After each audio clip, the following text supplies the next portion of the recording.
성령 충만한 성도들에게 나타나는 건 종교의 영을 깨트리는 거예요. 성령의 기름부음을 받는 자가 진정한 성도들이에요.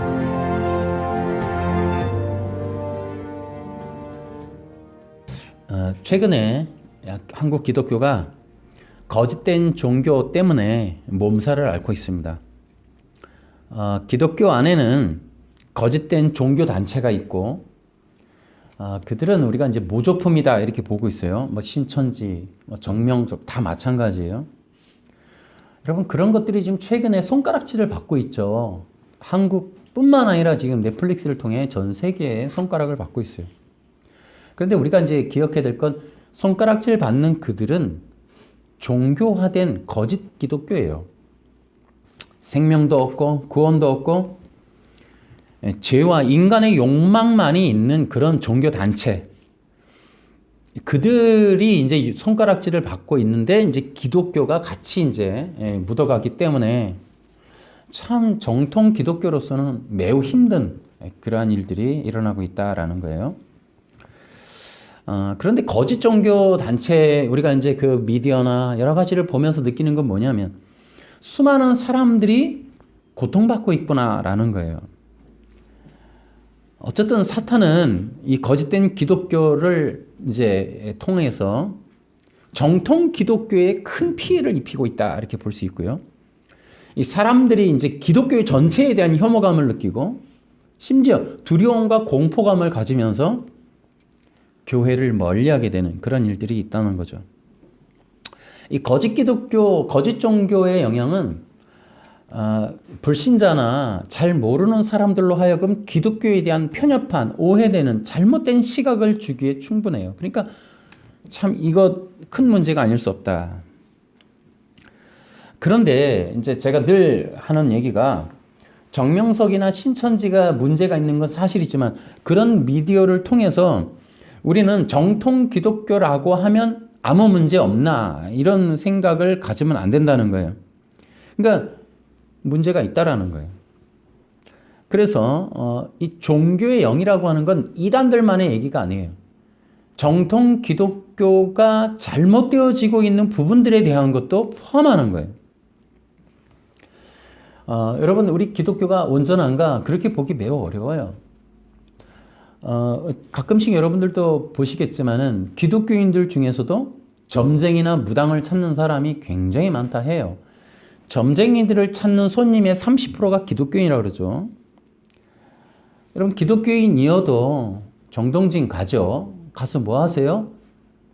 태양을 보고 소원을 빌어요. 전 세계 70억, 80억 인구 가운데 태양교를 벗어난 사람은 단 한 명도 없다고 해도 과언이 아니에요. 전부 태양교 신자들이라고 볼 수 있죠. 이게 종교예요. 거짓 종교. 기독교가 진짜 기독교면 그러면 안 되죠. 진짜 기독교인들이라면 점쟁이 가면 안 되고 당연히 다른 걸 우상 숭배하면 안 되죠. 그럼에도 불구하고 이런 일들이 너무 쉽게 비일비재로 일어난다는 거예요. 바로 이것이 무엇이냐면 기독교의 종교화예요. 그래서 우리는 기독교의 종교화를 좀 이해해야 돼요. 기독교가 무엇이고 종교가 뭐고, 기독교가 변질하면 종교처럼 되어진다는 말이 무엇인가에 대해서 관심을 가져야 돼요. 어떤 기독교 자기 욕심, 소원, 욕망 외에 관심이 없어요.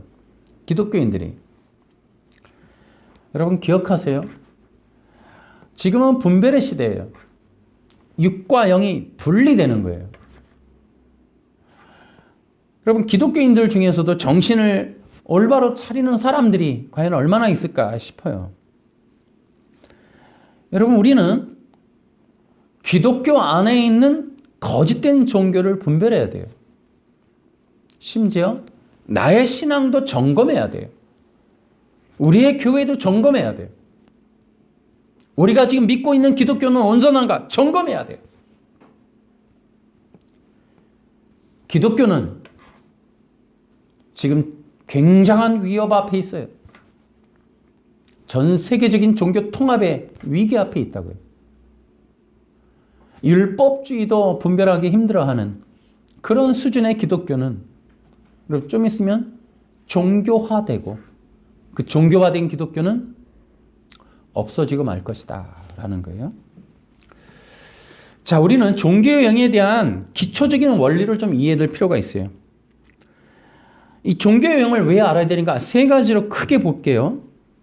일단은 종교의 영을 분별할 수 있어야 미혹과 속임을 당하지 않아요. 다 속은 거죠. 정명석한테, 신천지에게. 그 밖에 우리 주변에 얼마나 많아요. 하지 말고, 가지 말아야 되고, 만나지 말고, 대화하지 말아야 될 수많은 종교 단체들. 그럼에도 불구하고 우리는 경계하지 않는다는 거예요. 여러분, 기독교인이라면 성경에 그렇게 수도 없이 거짓 선생들에 대해서 경고하고 있듯이 우리도 종교의 영을 이해해야 된다. 첫 번째, 미혹과 속임을 당하지 않기 위해서. 두 번째, 여러분의 기독교 신앙이라고 하는 게 도대체 무엇일까요? 하나님은 여러분에게 어떤 계획을 갖고 계실까요?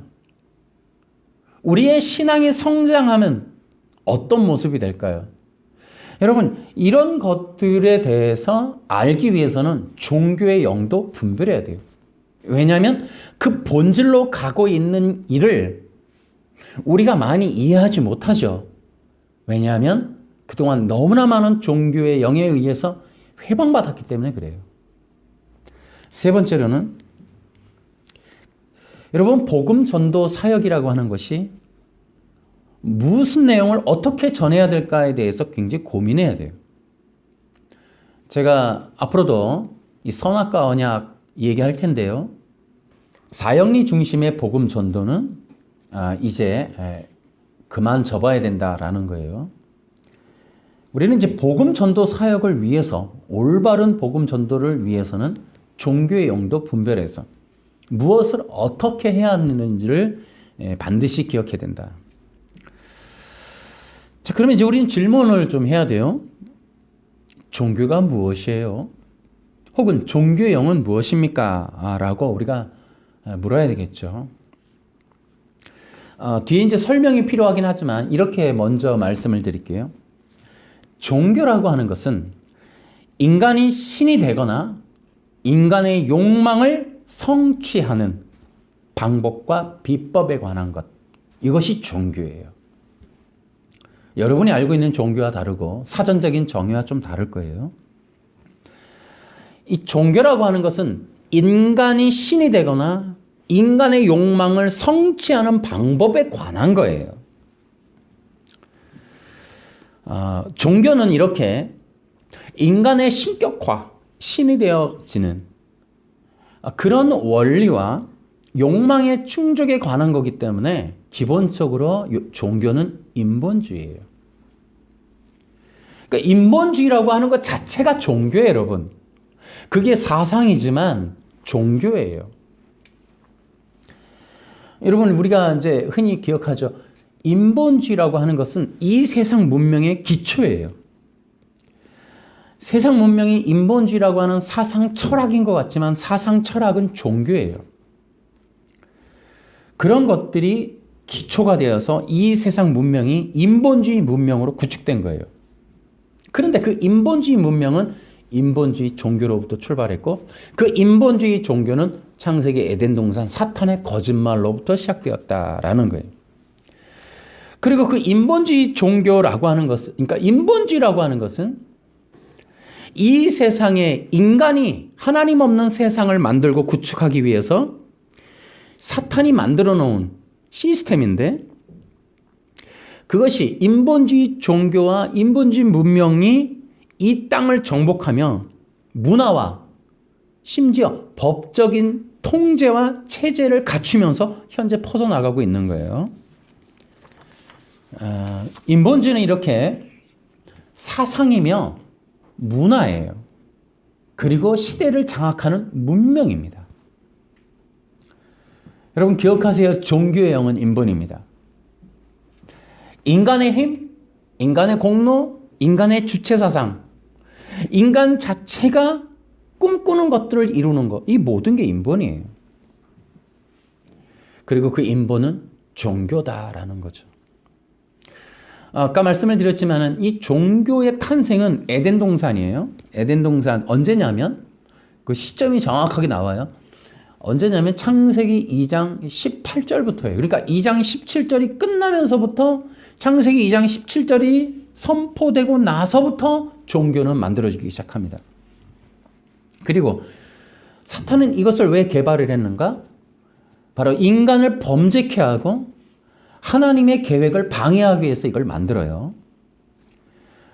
그래서 이것을 하나의 인간 타락을 위한 방법이지만 그것이 종교로 발전한 거예요. 그런데 사탄이 이 종교를 만들 때는 두 가지의 이 재료를 갖고 만들어요.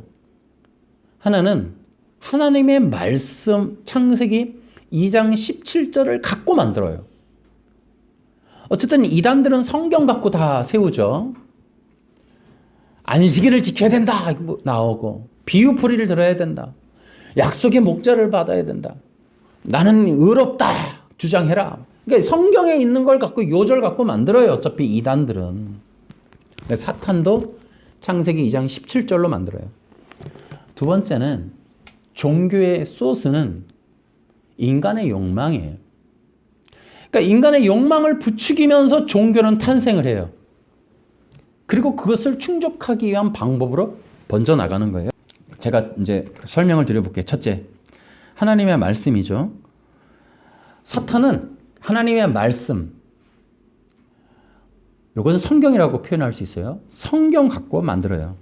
그리고 이 성경을 활용하는 기독교회 안에서 이것을 성장시켜 나가는 거죠. 종교의 영의 발판은 하나님의 말씀이었고 그 다음에 기독교회입니다. 그러니까 에덴 동산에서 하나님의 말씀이 선포되고 율법이 전해졌을 때 사탄은 그것을 발판으로 이제 종교를 만들어가기 시작합니다. 근데 종교라고 하는 것은 참 재밌어요. 기독교 안에 있다가 나가서 기독교로 다시 들어와요. 이것이 종교예요. 기독교 안에 있어서 성장하고 기독교 안에 있는 걸 복사해서 나가서 기독교와 흡사한 걸 만들어 다시 기독교 안으로 들어와서 자기가 진짜라고 주장하기 시작하는 것. 이게 이제 종교의 패턴이에요. 대부분 이제 그래서 이단들은 심지어 신천지 뭐라 그래요? 예수교라고 표현해요. 예수교라고 간판 달아놨어요.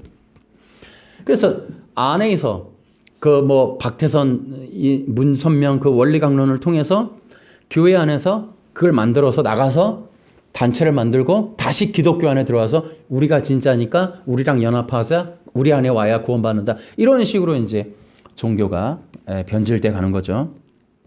그래서 이 종교는 기독교와 흡사하고 기독교를 모방하고 기독교와 살짝 다르면서 기독교를 속이고 사람을 모은다. 그리고 새로운 종교 운동을 펼친다. 이것이 종교예요.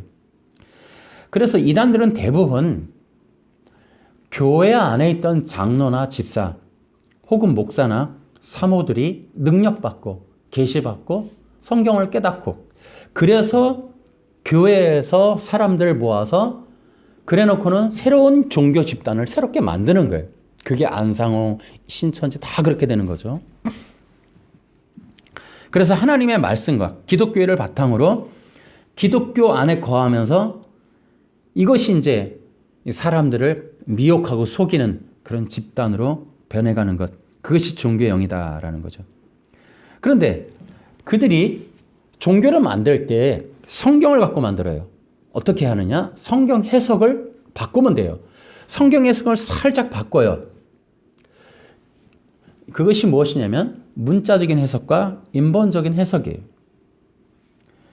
이 두 가지만 활용하면 여러분 원리강론 나올 수 있고 신천지의 비유풀이 나오고 문자 단어 짝 맞추기가 다 나와버리는 거예요. 문자적 해석과 인본적 해석이면 여러분 성경을 통하여 다른 종교 수도 없이 만들어낼 수 있어요. 그러니까 오늘날 우리 한국 기독교 안에 너무나 자연스러운 문자적 해석과 인본적 해석 이것을 빨리 멈춰야 된다라는 거예요. 두 번째로 인간의 욕망 충족의 방법이 종교가 되었다라는 거예요. 그러니까 인간의 욕망을 충동질해야만 종교가 만들어지는 거예요. 사탄은 인간의 욕망을 충동질했는데 인간의 욕망은 자기 영광이고 그 영광은 자기가 신이 될 때 빛이 나는 거였죠. 그래서 인간은 신이 되고자 했고 그 신이 되는 조건이 뭐예요?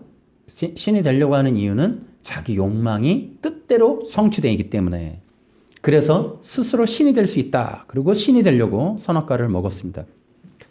그런데 참 아이러니한 건 이 사탄의 두 가지의 공격이 이 말씀과 인간의 욕망인데 너무나 절묘하게 이것이 떨어져요. 맞아떨어져요. 그러니까 인간의 욕망을 사탄이 알았던 것처럼 정확한 전략으로 인간에게 접근하게 되는 거죠. 그리고 그것은 대성공을 거둡니다. 그러니까 인간의 욕망이라는 것은 사탄에게 이미 다 파악이 된 거고 공개된 거예요. 여러분, 이 얘기는 아담에게만 적용되는 게 아니라는 거예요. 오늘날 우리들에게도 동일하게 적용되고 있다라는 거죠. 그리고 사탄은 이런 얘기를 해요. 너가 신이 될 수 있다. 여러분, 이 내용이 굉장히 중요하다는 걸 여러분이 아셔야 돼요. 다음에 우리가 어떻게 이 기독교가 이 종교에게 정복당하는지에 대해서 지금 이 기독교를 정복하는 방법론, 그 방법론의 최정점이 바로 인간이 신이 된다라고 하는 이 말 한마디예요. 이 말을 어떻게 기독교 안에 투영해서 전략적으로 구축하는지에 대한 과정이 이제 창세기에 이미 나와 있는 거예요. 그래서 어쨌든 인간이 신이 될 수 있다 이 말은 인간에게 가장 충격적인 메시지였고 그것이 바로 범죄의 시작이 되었어요. 놀라운 것은 바로 이렇게 사탄이 너도 신이 될 수 있어 라고 하는 이 한마디는 신적인 지식 혹은 신비한 지식, 인간에 관한 비밀로 여겨져서 이것이 바로 기독교를 구축하는 데 있어서 방해물이며 기독교를 종교화하는 그 다음에 수단적인 방법이 돼요. 그래서 이것이 원리가 되어서 기독교 안에 들어오는 거예요.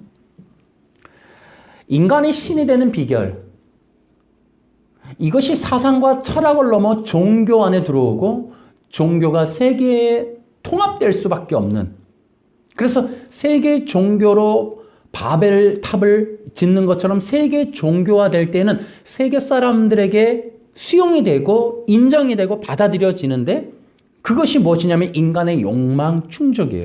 그 인간의 욕망 충족은 인간의 신격화라는 거죠. 이 인간의 신격화라는 주제는 모든 세계 사람들이 수용할 만한 가치가 돼요. 그래서 기독교라고 하는 십자가의 종교가 소외되고 인간이 신이 된다고 하는 종교가 전 세계 주류 종교가 돼버리는 거예요. 그 주류 종교가 되는 걸 넘어서서 이제 이것이 기독교를 정복하고 핍박하고 없애버리는 도구도 된다는 거죠.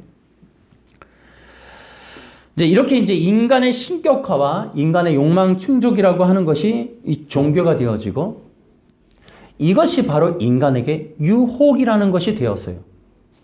근데 이 유혹이 성공했다는 것은 인간의 본성 속에 이것이 들어있었다는 것이고 그 들어있는 내용이 뭐였냐면 인간의 자기중심. 그 인간의 자기중심이라고 하는 것의 핵심은 자기 영광이라는 거예요. 어떻게 하면 자기 자신이 빛이 날까? 자기가 최고가 될까? 자기를 경배하는 사람, 경배자로 만들고 경배받는 사람으로 만들까? 어떻게 세계 최고가 되고 사람들의 인정과 경배와 또한 부의 축적을 이룰까? 이런 것들이 바로 자기 영광이라는 거죠.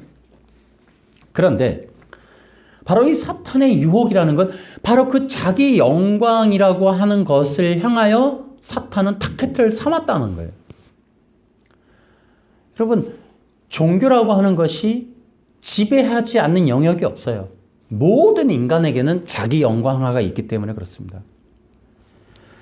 이 자기 영광이라고 하는 것이 있는 심지어 교회, 그 안에 어떤 사람이라도 어떤 단체라도 이 사탄의 유혹과 미혹, 미끼로부터 벗어날 수는 없다라는 거죠. 여러분, 그러나 인간의 욕망이라고 하는 게 없어져야 되거나 나쁜 것만은 아니에요. 바로 그 인간의 욕망이라고 하는 것은 하나님의 영광을 위한 재료로 쓰이기 때문에 그렇습니다. 그 인간의 욕망이 자기 영광으로 가지 않는 한, 인간의 욕망이라고 하는 기본적인 본성은 나쁜 것은 아니에요. 우리 그 기본적인 인간의 욕망으로 무엇을 할 것이냐가 중요한 것이죠. 그런데 종교의 영은 뭐예요? 그것을 종노릇, 노예화를 시켜버리는 것이 문제라는 거예요. 하나님은 어떻게 하세요? 우리를 자녀 삼으신단 말이에요. 그리고 우리를 자녀의 권세로 충만하게 입혀주신다는 거죠. 이제 이러한 것들이 바로 종교와 기독교의 차이가 됩니다. 우리는 이제 종교라고 하는 것이 인본주의라는 걸 알았습니다. 그런데 희한한 것은 이 종교의 영은 또 목적이 있어요. 단순하게 인간의 욕망을 성취시켜 줄게라는 말을 넘어서는 거예요. 종교는 사람들의 소원풀이 정도가 아니에요. 태양에 정동진 가는 게 뭐가 문제냐. 여러분, 그런 것들은 하나의 목적을 가지고 있어요. 우리를 주변에 휩싸고 있는 이 종교라고 하는 문명, 사상, 철학은 목적이 있다는 거예요. 어딘가로 흘러가고 있어요. 우리를 어떤 방향의 사람과 삶으로 만들어가는 라이프 스타일을 갖고 있는 거예요. 한 서너 가지가 있는데요. 첫 번째는 종교라고 하는 것은 사람들을 죄와 사망의 노예로 만들려고 하는 목적을 갖고 있어요. 사탄의 하수인이 되게 하는 거죠. 그것을 그래서 사람들로 하여금 사탄의 하수인 종노릇 하게끔 만드는 미끼가 종교라고 하는 거예요. 욕망인 거죠. 두 번째는 여러분, 이것은 이제 이단들한테도 흔히 보는 내용들이에요. 두 번째, 이 종교라고 하는 건 목적이 있어요. 구원의 문을 막는 거예요. 여러분, 간단해요. 너가 신이 될 수 있어 라는 이 말 자체는 구원의 길에서 벗어나게 하는 거예요. 구원은 하나님을 의존해야 돼요.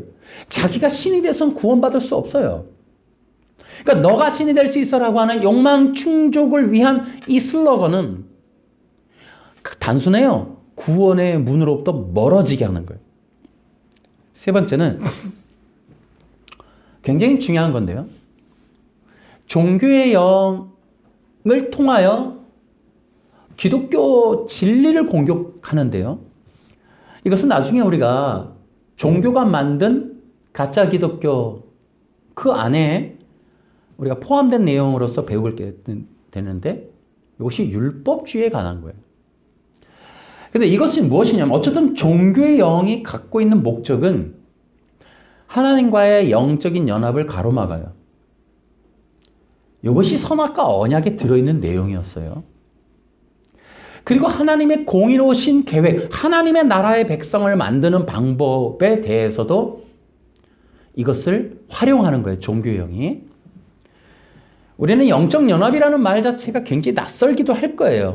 예수 믿고 천당이라고 하는 거지 영적 연합이라고 하는 것에 대한 개념을 갖고 있지 않아요. 이방인들은. 그러나 이미 선악과 언약이라고 하는 하나님의 말씀 안에는 영적 연합이 포함되어 있어요. 근데 이 영적인 연합을 가로막기 위해서 선악과라고 하는 것에 대한 내용을 먹는 것이다 라고 거짓말을 해버려요. 먹음이라고 하는 것을 육체적인 먹음으로 바꿔버린단 말이에요. 그리고 인간 안에 있는 욕망이라고 하는 먹고 입고 자고 하는 예수님이 오셔서 마태복음 6장에 그 모든 것에 대해서 공중에 이 들풀을 봐라 하늘의 새를 보고 먹고 입히지 않아도 왜 너희들은 먹고 입는 것에 대해서 근심하니? 라는 것으로 또 설명해 줘요. 그러니까 우리로 하여금 그쪽으로 눈을 뜨게 한 거예요. 인간 자체는 하나님과의 영적인 연합을 위한 존재였어요. 그것을 바라보게 했어요. 근데 인간에게 성공한 욕망의 충동질, 그 범죄의 길은 먹는 육신적인 것으로 다 바꿔버린 거예요. 그때부터 인간은 자기 육신의 욕망에 대한 눈이 떠져버린 거예요. 그래서 부끄러워지는 거예요. 죄를 짓고 나서. 그러니까 인간의 욕망의 눈이 떠진 거예요. 육신의 눈이 떠진 거예요. 실제 먹음에 대한 걸로 이 오해하게 한 거예요. 그러나 그것은 영적 연합의 얘기다. 물론 이 영적인 연합에 대한 지금 말하고 있는 것들을 구체적으로 또 자세하게 또 하나씩 챕터로 여러분과 함께 또 나누겠습니다만은 이 영적 연합은 굉장히 중요한 기독교의 진리입니다. 네 번째, 종교의 영이 갖고 있는 잠재적 목적이 있어요. 지나가면 종교의 영이라는 건 자연스럽게 흘러가는 어떤 패턴이 있고 목적이 있어요. 이거 네 번째 뭐냐? 성령 사역을 가로막는 거예요. 우리 이제 마태복음 12장, 마가복음 3장에도 성령 회방죄에 대해서 얘기를 해주고 있어요. 희한하죠? 이 성령 회방죄라는 걸 기본적으로, 기초적으로 제시를 하고 있다는 거예요. 굉장히 중요하기 때문에 그렇습니다. 예수님이 천국 비유를 하시면서 이 사탄, 뱀의 후손들을 밝혀내는 내용의 성령 회방죄가 존재를 해요. 그러면서 이 성령 회방죄라고 하는 것에 대해서 아주 위험한, 용서받지 못하는, 구원받지 못하는 절대 기준의 죄로 제시합니다. 이것이 바로 사탄이 원래 창세기에서 했던 일이었기 때문에 그렇습니다. 사탄은 이 성령의 풀어짐이 두려운 거예요. 성령 안에서만이 하나님의 계획이 완성이 돼요. 여러분 놀랍게도 갈라디아서 3장에서도 너무 재미난 건 갈라디아서 3장에서 말하는 건 아브라함에게 약속한 창세기 12장의 복이 예수님을 통하여 이루어지는데 그 복이 성령님이라고 해석을 하는 걸 보십시오. 그러니까 창세기 12장의 아브라함의 언약 안에서 성령님 찾기가 어려워요, 사실은. 그러니까 우리가 문자적 해석을 하지 말아야 된다고 하는 게 바로 그런 거죠. 우리 대한민국의 부흥회에서 아브라함의 복을 실제로 땅의 돈이나 성공의 복으로서 현세적 복으로 해석해서 부흥회 많이 했죠. 이 부흥회 했던 이것이 바로 종교의 진들을 형성한 거예요. 창세기 12장을 물리적인 복 이상으로 설명하면 이단돼 버리는 게 이제 종교의 진이죠. 그러니까 창세기 12장의 아브라함의 복이 성령이라고 하는 것은 그만큼 하나님께서 성령님에 대한 계획을 그 언약 속에 두었다는 거예요. 문자 안에 넣어놨다는 거예요. 이중 내러티브 속에 넣어놨다는 거예요. 그만큼 중요하고 비밀스러운 것이다. 이 감춰져 있는 문자 속 안에 감춰져 있는 복이라고 하는 실제적인 것이 성령님을 사도 바울이 어떻게 알았는가? 하나님의 계시로 알았다는 거예요. 그게 충격인 거죠. 안식일을 지키고 부모를 공경하고 내가 살인을 저지르지 않아야 한다는 십계명을 지키는 율법주의자의 최고봉에 있었던 사도 바울이 드디어는 복음, 그 안에 있는 복음을 깨닫는 전사로 키워지게 되고 양성이 되죠. 그리고 그가 문자 속 안에 있었던 그리스도의 계시를 하나님으로부터 성령 안에서 그걸 배우게 되는 거예요. 근데 다 꺼내보고 나서 그가 하는 말이 그것이 성령이었다는 거죠. 그러니까 성령에 대한 약속은 바로 그 안에 들어있는 거예요. 그럼 선악과 안에 어디 성령이 있느냐라고 하죠. 아브라함 복에 어디 성령이 있어요? 갈라디아에서 찾아냈죠. 아브라함이, 사도 바울이. 그러니까 이 성령 사역이라고 하는 것은 하나님의 계획이었고 사탄은 이걸 방해하기 위해서 종교를 만들었고 결국 마지막 시대의 영적 전쟁의 터전은 종교의 영과 성령의 기름 부으심이 될 것이다 라는 거죠. 자, 이런 것들이 종교의 목적이 여러 가지 모양과 내용으로 문명, 문화, 종교로 퍼져나가는 거예요. 그런데 이 종교의 목적이 교회 안에서도 진행되고 있다라는 것을 우리는 알아야 돼요. 자, 우리가 이제 종교의 목적을 어느 정도 이해를 했죠. 우리가 종교의 영에 대해서 경계하고 주의해야 되는 이유이기도 해요. 근데 종교의 영을 우리는 상당히 적극적으로 알아야 되는 이유는 이것이 위험하기 때문에 그렇습니다. 종교의 영을 왜 교회에서 가르쳐야 될까? 성도들은 알아야 할까?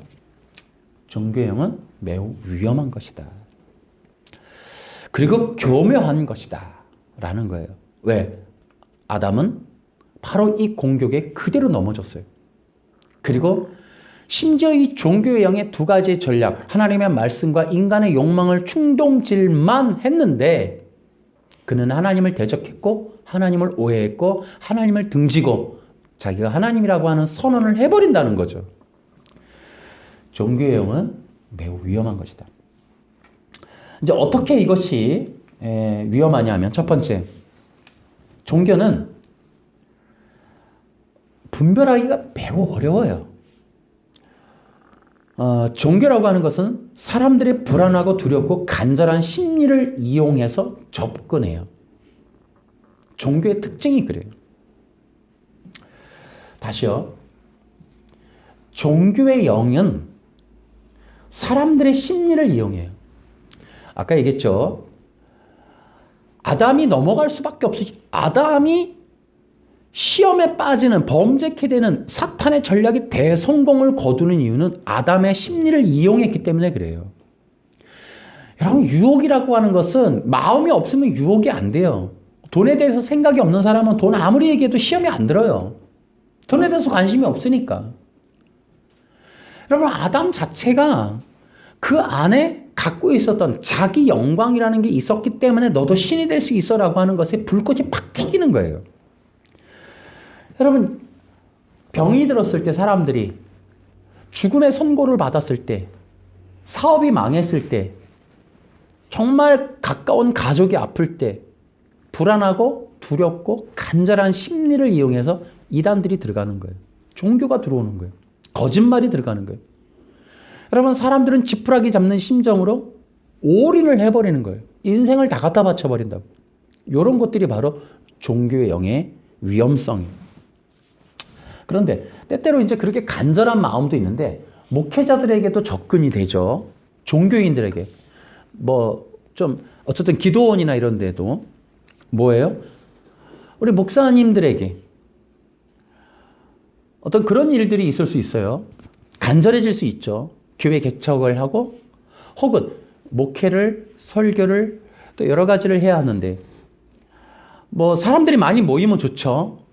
예전부터 소나무 뿌리 뽑아버려라. 왜? 사람 하나 살려나면 이제 그다음부터는 이 천막 안에 사람들이 몰려든다. 이 개념이 있었죠. 그러니까 능력을 받아라. 복을 받아라. 예언을 받아라. 이러한 것들이 들어가는 순간 이제 그런 것들이 눈에 보이기 시작하고 들리게 되고 그러면 믿기가 되고 유혹이 되고 그런 게 빠지게 되는 거죠. 그러면 어떻게 돼요? 돈을 갖다 바치고 시간을 갖다 바치고 인생을 갖다 바치고 심지어 자식과 가족도 갖다 바치고 뭐라 그래요? 노예도 되고 시키는 대로 하고 삶을 갖다 바치고 이제 이러한 일들이 구조적으로 반복되는 거. 이게 종교의 시스템이에요. 위험하다는 거죠. 위험한 거예요. 그런데 이 기독교 안에서도 이 종교의 영을 경계하고 우리가 사이렌을 좀 울려야 돼. 이거 위험하다. 왜냐하면 기독교인들 조금 아까 얘기했죠. 이 목회자와 교회와 어떤 이런 종교계를 휩쓸고 이것을 흔들 수 있는 건 종교라고 하는 미끼예요. 미끼. 그래서 종교의 영을 미혹과 속임이다라고 얘기하는 거예요. 그러니까 사람들이 받고 싶어하는 어떤 열매가 있으면 복이 있거나 예를 들어 우리 손자가 대학을 가야 되는데 그러면 이제 이 권사님들이 이제 목숨을 거는 거죠. 열심을 다해요. 이 속임과 미혹이. 그러니까 왜? 종교가 무엇인가 줄 거라는 생각을 하는 거예요. 아까 얘기했죠. 종교는 하나님의 말씀을 왜곡하고 변질을 시켜서 만들어요. 그러니까 우리에게 하나님이 이미 약속한 놀라운 것들이 예비되어 있어요. 하나님의 말씀 안에.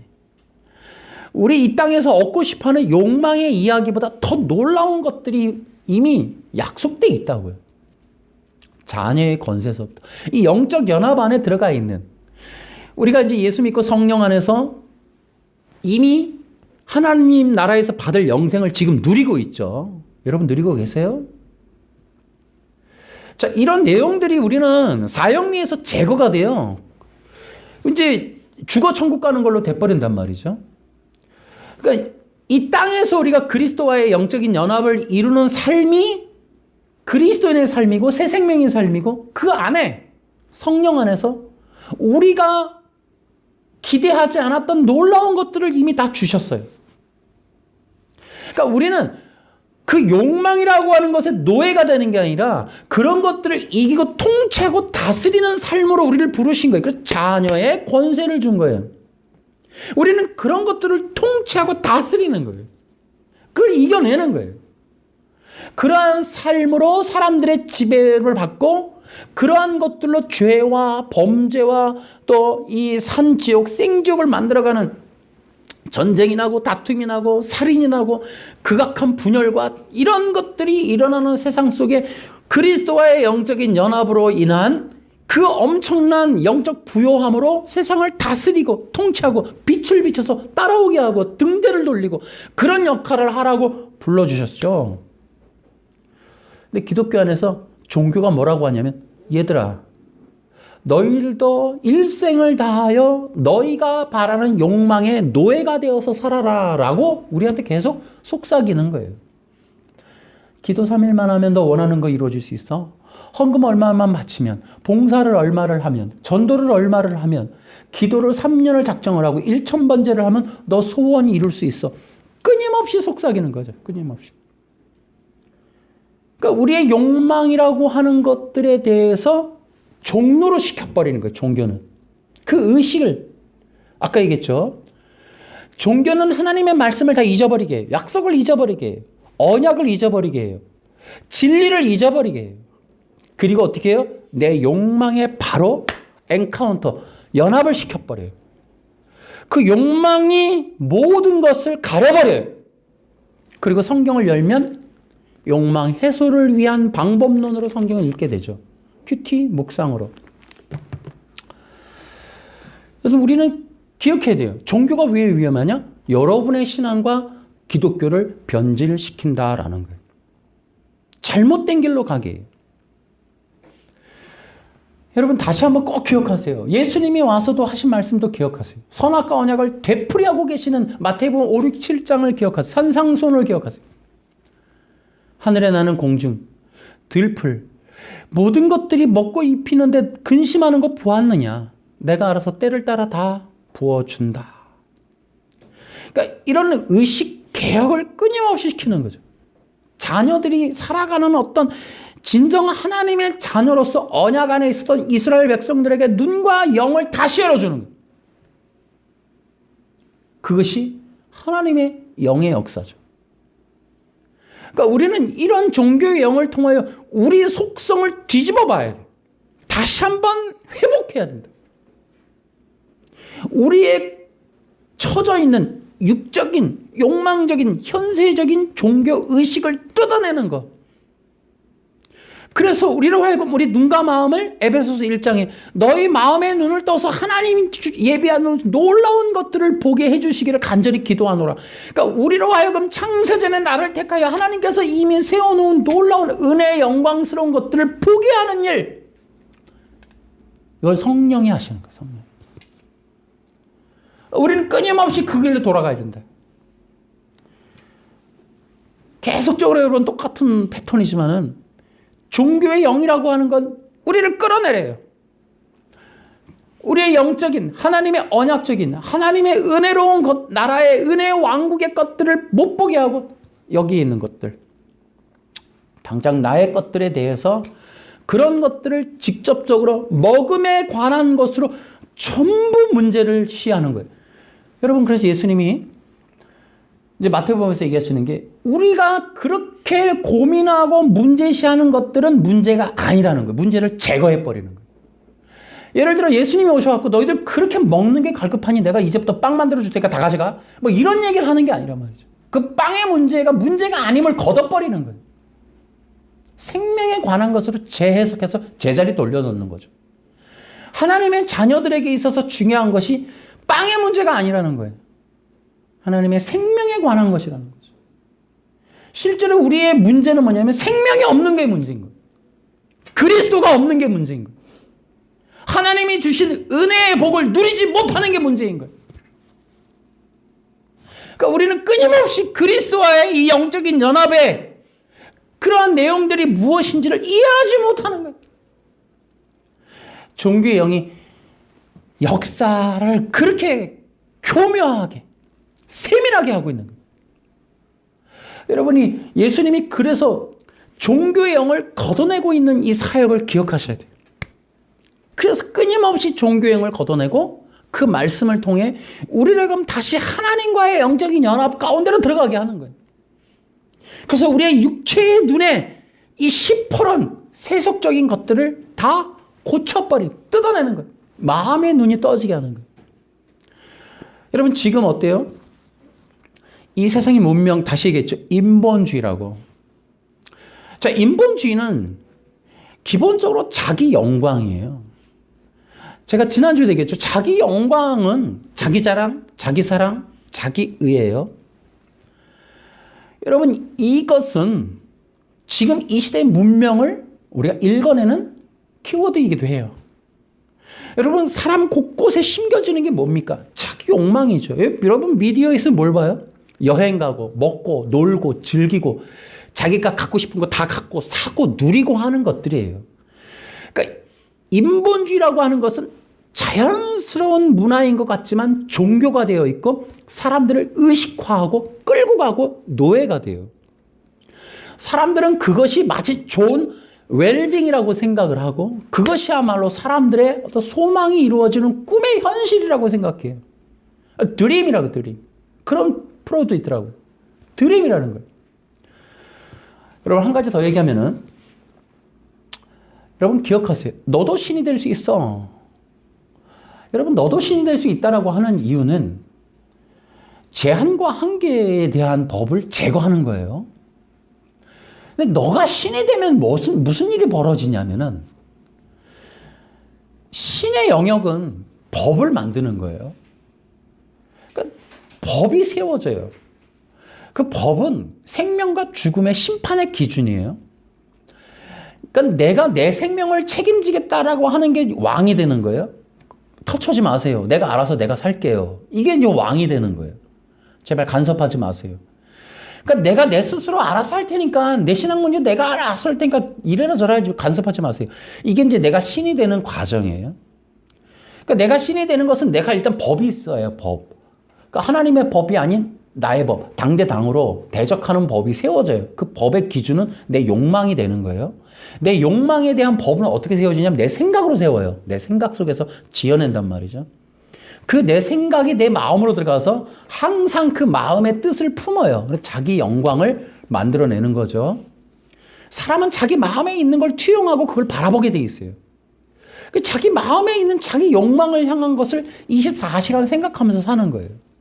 근데 이 자기 왕에게는 외로운 문제가 있어요. 백성이 필요하단 말이죠. 자기에게 공감해주고 이해하고 특히 경배와 인정해줄 공감. 요즘에 말하면 이제 팔로우라는 게 이제 필요한 거예요, 이게. 그러면 이제 구축되는 게 뭐냐면 자기 제국이라는 게 세워져요. 사람들은 자기 왕국을 기대한단 말이에요. 자기의 성전이기도 하고 자기의 신전이기도 하고 자기 안식처이기도 한 자기 제국을 만드는데 그게 영역일 수도 있고 사람일 수도 있고 통치의 영역이 될 수도 있어요. 소유물에 대한 한계의 영역일 수도 있어요.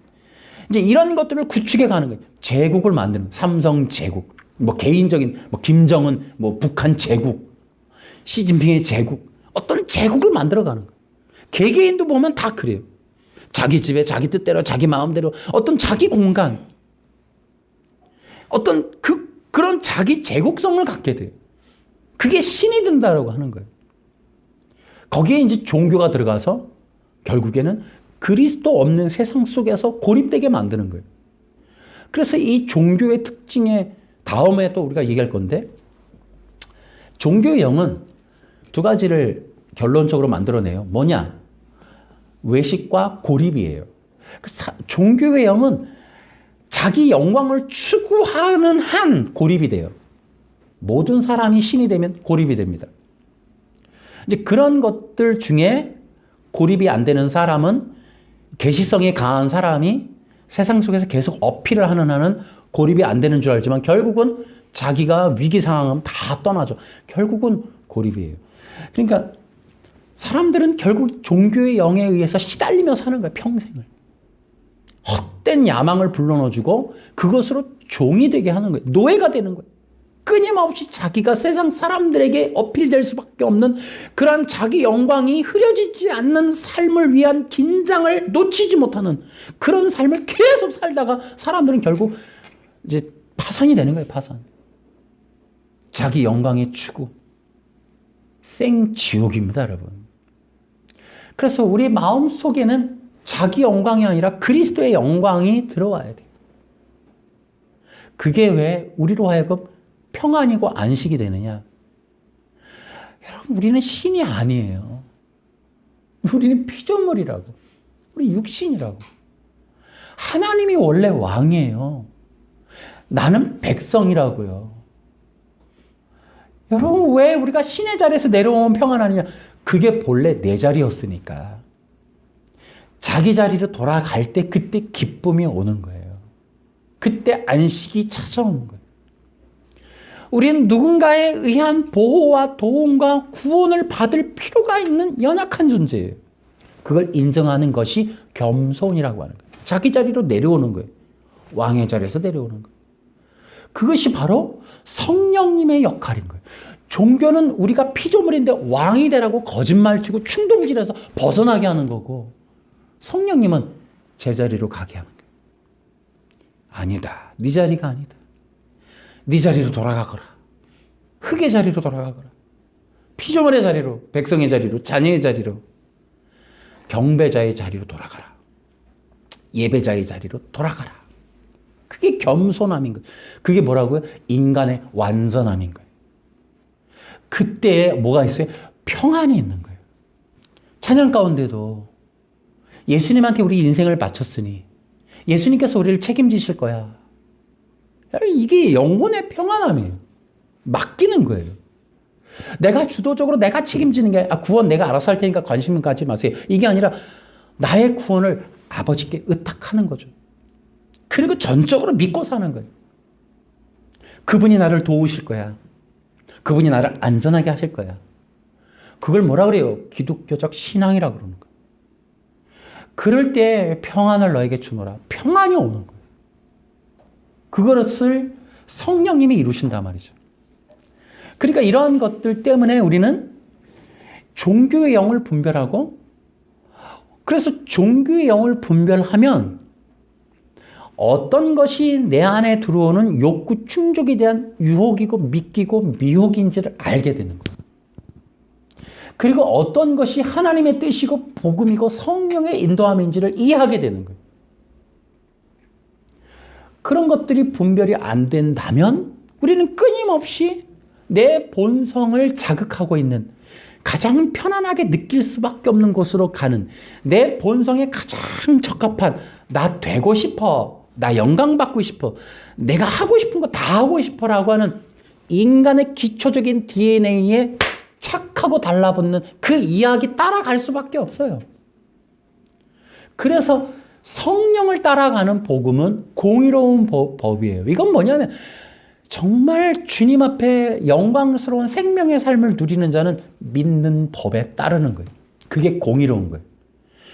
죄 짓거나 안 짓거나 하나님을 떠나가는 누구에게나 평안한 길이 열리는 게 아니라 반드시 하나님의 뜻에 합한 자들에게만 주어지는 것이 공의로운 거예요. 그것이 믿음이라는 거죠. 그 믿음이라고 하는 것은 반드시 겸손을 포함해요. 겸손이라고 하는 건 회개를 동반하는 거죠. 주님, 내가 잘못했어요. 내가 왕이 아닌데 왕인 척 했어요. 회개를 하는 거죠. 그래서 자기 자리로 돌아가는 거예요. 이런 것들을 통하여 우리는 올바른 신앙의 길로 걸어가는 것을 깨닫게 되는 거예요. 종교의 영의 미혹으로부터 벗어나서. 여러분, 아담에게 진짜 사탄이 진정한 선지자였다면, 광명의 천사가 아니고 진짜였다면 너는 하나님의 백성이야, 들어 라고 했겠죠. 근데 광명의 천사, 고린도 후서 11장에 나오듯이 이 사단의 가시를 갖고 있는 이 광명의 천사들이 나타나서 꼬는 거죠. 너 피조물 아니잖아. 놀라운 거 비밀 알려줘? 너 신 될 수 있다. 이런 이야기를 끊임없이 사람 속에 해대는 거예요. 그게 사탄이 가는 거죠. 그러니까 나는 신이다 하고 외쳐버리는 거예요. 사탄과 연합이 돼버리니까. 우리는 어떻게 해요? 하나님과 연합이 돼야 되는데 사탄과 영매가 돼버리면 내가 신이라는 말이 터져 나오는 거예요.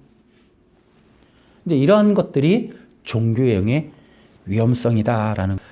그래서 우리는 이제 종교의 영을 분별하고 종교의 영이 미혹으로부터 벗어나는 것에 대해서도 우리는 생각해야 돼요. 그것이 바로 성령이에요. 첫 번째로 종교의 영에서 벗어나려면 성령의 기름 부음을 받으라라는 거예요. 여러분 지금 이것이 굉장히 어려운 얘기예요. 종교의 영의 목적이 뭐라 그랬어요? 아까 성령을 방해한다, 회방한다 그랬죠. 여러분 종교의 영이라고 하는 것은 교회 안에서도 있어요. 일반적인 교회는 교회 안에 종교의 영이 있어요. 근데 이 종교의 영이 종교 기득권을 가진 세력들이에요. 근데 그들이 종교의 노예들이라면 반드시 그들이 하는 일은 성령 사역을 회방해요. 예를 들어 성령이라는 말을 못하게 하거나 설교를 못하게 하거나 성령 사역을 원활하게 하지 못하거나 성령의 일들을 영광스럽게 드러내질 못하는 일들을 해요. 방해한단 말이에요. 그래서 여러분 지금도 여러분이 우리 기독교 신앙에서 중요한 게 성령의 기름 부음이다라는 것에 대해서도 여러분이 잘 이해를 못할 거예요. 왜요? 이것이 바로 종교의 영의 후유증이에요.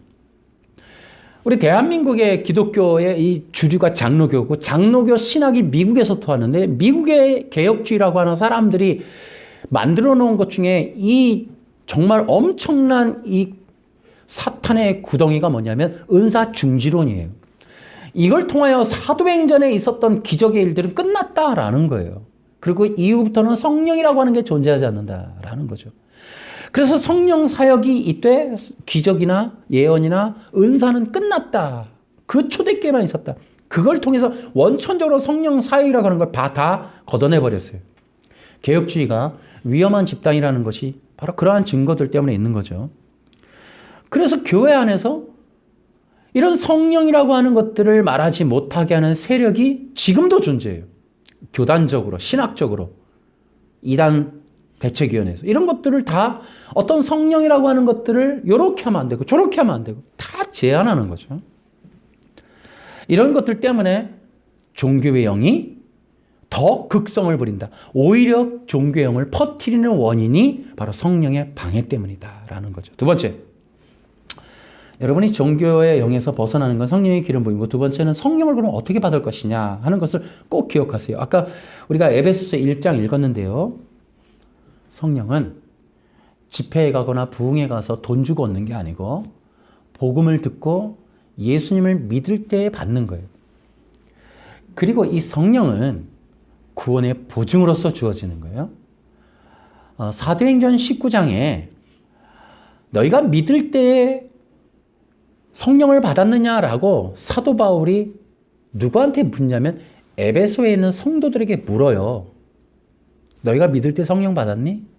아니요. 우리는 성령이 있다는 소리도 못 들어봤는데요. 그럼 너희 세례 받았다며. 이거 무슨 세례 받은 거야? 저희는 요한이 주는 물 세례밖에 못 받았는데요. 그러고 나서 그들에게 예수 그리스도로부터 오는 그 은혜에 대해서, 복음에 대해서, 구원에 대해서, 세례에 대해서 가르치고 나서 안수했더니 성령이 임했다고 그랬거든요. 그 내용을 에베소서 1장에다 기록한 거예요. 성령 어떻게 받는 줄 아니? 복음을 듣고 믿을 때 받는 거야 라고 정리를 해요. 그러니까 이러한 어떤 원리는 무엇을 말해줘요? 성령이라고 하는 것은 예수 그리스도를 통해서 받는다라는 거예요. 아멘. 사도행전 2장 33절이에요.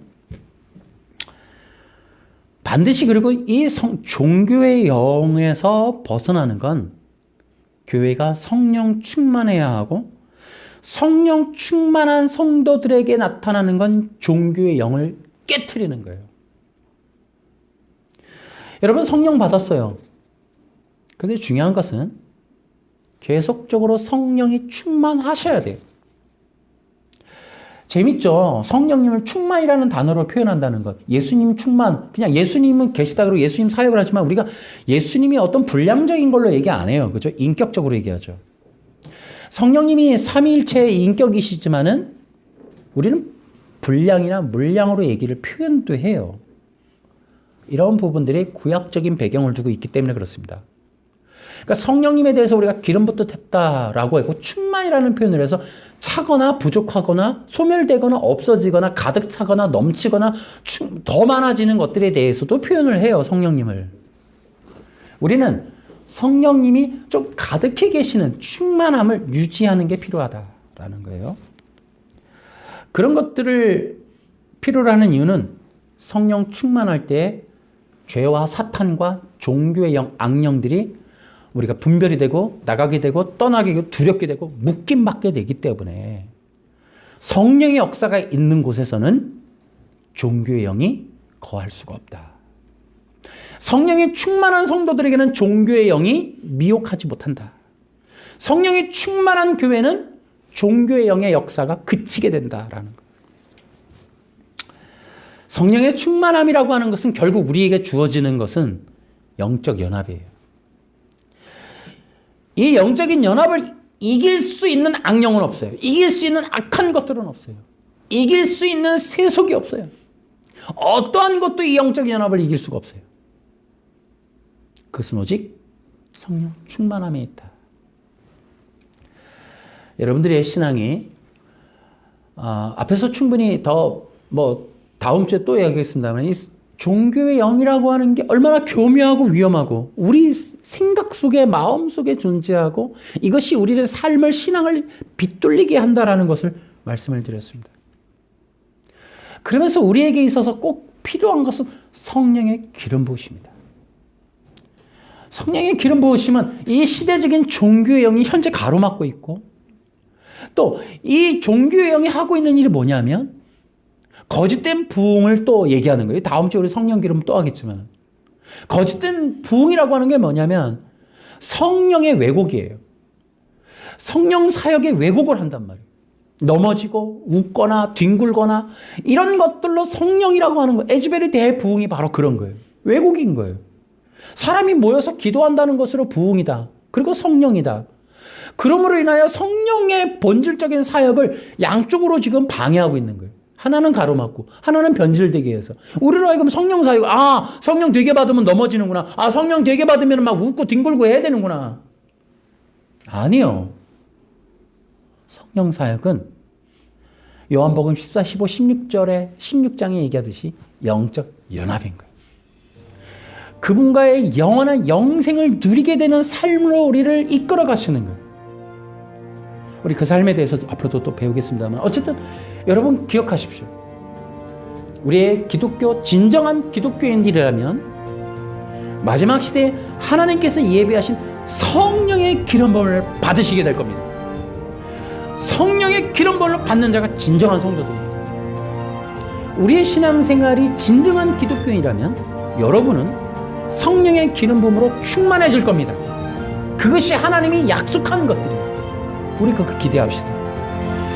그래서 성령의 충만한 삶으로 여러분의 삶이 승리하게 되고 여러분의 삶이 그리스도의 영광으로 가득 차게 되기를 주 예수님의 이름으로 축원합니다. 박수를 하나님.